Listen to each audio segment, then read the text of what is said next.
நான் இதுக்கு முன்னாடி பாசிட்டிவ் கொஸ்டின் டேக்ஸ் ஒரு வீடியோவில் சொல்லி கொடுத்துருந்தேன். அப்போவே நீங்கள் நெகட்டிவ் கொஸ்டின் டேக்ஸ் எப்படி இருக்கும்னு யோசிச்சிருப்பீங்க இல்லையா? ஸோ உங்களுக்காக தான் இந்த வீடியோ. ஒரு எக்ஸாம்பிள் சொல்கிறேன் பாருங்கள். She is a singer, isn't she? அவள் ஒரு பாடகி, பாடகி இல்லையா அப்படின்னு கேட்போம்ல. He is a doctor, isn't he? அவன் ஒரு டாக்டர் இல்லையா? They are busy, aren't they? அவங்க எல்லாரும் பிஸி இல்லையா? ஸோ இந்த மாதிரி இல்லையா அப்படின்னு உறுதிப்படுத்திக்கிறதுக்காக ஒரு விஷயம் கேட்போம்ல, அப்போது நம்ம நெகட்டிவ் கொஸ்டின் டேக்ஸ் யூஸ் பண்ணுவோம். இதுக்கு ஒரு சின்ன ரூல் இருக்குது. ஒரு சென்டென்ஸ் பாசிட்டிவாக இருக்கும்போது அதோட கொஸ்டின் டேக் நெகட்டிவாக இருக்கும்.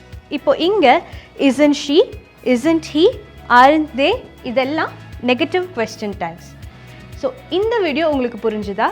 இதே மாதிரி சிம்பிளாக ஈஸியாக நீங்கள் இங்கிலீஷ் கற்றுக்கணும், எழுதி ப்ராக்டிஸ் பண்ணணும், பேசி ப்ராக்டிஸ் பண்ணணும்னு நீங்கள் ஆசைப்பட்டீங்கன்னா உடனே இங்கிலீஷ் பார்ட்னர் கோர்ஸில் ஜாயின் பண்ணுங்கள். கோர்ஸை ஜாயின் பண்ணுறதுக்கு ஸ்க்ரீனில் தெரிகிற இந்த நம்பரை காண்டாக்ட் பண்ணுங்கள்.